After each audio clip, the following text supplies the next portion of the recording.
Grandpa GK from Grandpa TV. Today I'm going to tell you a story called Trying to Fish. Long ago, when I was little, quite as little as you are now, we lived in Malaysia in a place called Seremban, and there in Seremban there was a village called Temyang, and there in one of the valleys ran a river. At the bank of the river there was a road that followed the direction of the river, and there was a bridge across that river at one point, and near the bridge on the other side of the bank we lived in a wooden house. Opposite our house and opposite that road there lived a group of young boys slightly older than me, and every day I would hear them sprinting and tearing up and down that muddy road after lunch until it was evening, when they would go back for the night. I used to get very curious, and I asked my mother, could I play with them? And she said, certainly, why don't you ask them? So I went to the edge of the road, but between our house and our yard and the road was a fence, a wire fence. I held on to the wire fence and I asked them, could I please join you and play with you? And they said, certainly, but you know, you're too little and you can't join us. But tell you what, you can watch us from here and see what we're doing. And I asked them, what are you doing? They said, watch us. And I'll be watching them, and they would run very fast and they'd take a diving leap into the river. There'd be a splash of water, there'd be a lot of laughing and yelling and screaming and joy, and they'd be playing in the river, all three of them, all evening. And then suddenly they'll become very quiet and they'll be talking to each other, and I'll be straining at the fence to hear what they were saying. And one of them would say, I've got one. So the other brother would say, be quiet now, be quiet. And I'll be watching what they're doing. What they do is they take their hands like this, make it into a little cup, yeah? And they put it under the water. I could see that from the fence. And they would go under the water and they'd try and catch some fish. And when they've got one, they would say, got it, I've got it. And they would be yelling, and they'd lift the hand out of the water, dripping with river water, and they would put that fish into a clear glass bottle filled with water. And when they released it, you could hear a plop, and the fish would go inside, and you can see the fish swimming inside. And they would lift this clear glass bottle and they'd say to me, we've got one. And they'd be totally delighted, and then they'd run home with it, waving to me. But you know, my mother said, look, those boys are very big, and you know, it's not a really good idea to jump into the river. Your trousers would get all wet and I have to have you changed. But you know, this was happening every day, and I was just getting bored playing at the yard all by myself, kicking the ball or playing with some twigs or looking at the plants. One day I waited until my mother had gone off to sleep. In Malaysia it's very hot. After lunch the house would become very quiet, and mother would go and lie down for about 10-15 minutes until evening, and what she would do was she would sleep. And one of those days I stole out of the house.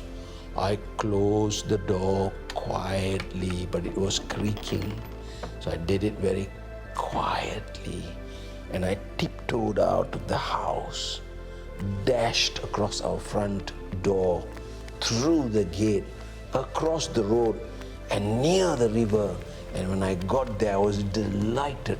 There was the sound of water flowing under the bridge, and I could see this clear stream, and under the stream there were so many plants under the water, and they were waving in the waves of the river. And there at the end of the river, I could see little colored fish.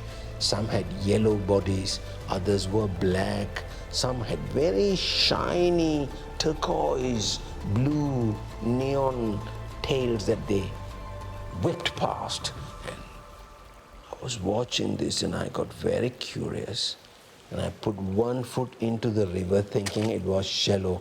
Suddenly, I sunk into the river and it was very cold. The water came up to my knees. Luckily, it didn't touch my trousers, and so I wasn't worried that mother would scold me because my trousers got wet with the river water. But as I put my other foot into the river, I could see through the water. The bed of the river had been disturbed and mud was swirling around my feet. Ever so gently, I could feel a tug at my feet as the current of the water was pulling me. And when things quietened down a bit and I got used to the cold, I looked down into the depths of the river at the bottom, and there in the corner I could see 7 or 8 little fish in different colors, floating in the water. Some were swimming this way, some were just floating back this way, and then swimming up again, floating back again, and swimming up again. And I became so fascinated. And then I remembered what my neighbor boys had done. So I cupped my hands and I put my hands under the water. I was trying to catch the fish, but they were very quick. The moment I put my hands under the water, they could sense it and they fled. And so I had to stand very still. I had to put my hands under the water and remain very quiet. I was sweating. It was very hot. My legs were very cold. My back was very hot. The sun was beating down the back of my head and I was sweating. But I was delighted. I was so busy, I didn't see the time. It was getting later and later in the day, and I was trying to catch some fish, and they were all running away. And I was getting very curious and very interested in going back home, at least with one fish, that I brought my face very near the water like this. And soon my nose was touching the water and I was about to catch a fish when I heard a very deep voice at the back. It sounded familiar. The voice said, "What are you doing there, son?" And I was so shocked. I fell face down into the river and arose, spluttering. I turned and looked up the bank, and there stood my father looking at me sternly. "Come up now, let's go home for dinner." And when I looked up and I realized it was a little late in the evening, the sun had sunk near the horizon. It was a red ball of flame. It was evening, there were shadows. I said, "Dad, I'd like to catch some fish." Dad said, "Son, you're never to do it. Come up now. I'll tell you why you shouldn't do it." And he put out his hands. I took his hands and he yanked me up over the bank. And as I walked the muddy path back to my house, my feet were wet. There was mud stuck to my feet. I looked up at my father and I said, "Dad, why can I not catch fish?" He was quiet for a bit.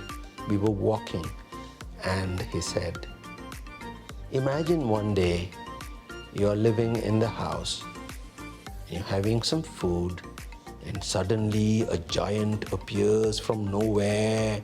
he puts his hands into the house and grabs you and puts you in a little bag and takes you away. How would you feel? I said, well, I'd be terrified. I would cry out for mother, and mother would be very sad. He looked at me and said, son, that's exactly how the fish feel. When you go and jump into the river, you are jumping into their home. That river is their home. That's where they look for food. That's where they play. If you go and jump into the river and you put your hands into the river and you catch 1 or 2 fish and you bring it back, it will be without its family. The fish would miss its mother, its brothers, and its friends, and it would also not be able to eat the food it likes. It will be very lonely, it will get very sad, and it will eventually die. And so, whenever you go to a river, you must treat the fish with respect. You mustn't disturb them. Look, son, if you're wanting to watch the fish, I'm fine with you going over there when mommy is asleep. You can look at the fish, but do be careful. Don't disturb them, treat them with love. You see the bird flying up there? It's got brothers and sisters and moms and dads. Similarly, there are insects on this plant here. There are living creatures everywhere. You shouldn't disturb them. You should treat them with respect and love. In the same way, you do not want other people to frighten you or disturb you. You should also treat animals with love. Ever since then, I've never disturbed animals, and I've always remembered what my father said. And sometimes my mom, when we were eating, she would say, look, give some food to the dog outside. He's looking at you, he's hungry. And so if you treat animals with love, they'd be happy. Now that's all I have to say to you today about this story called Trying to Catch Fish. I hope you enjoyed this story. Have a good day. Thank you very much. Bye.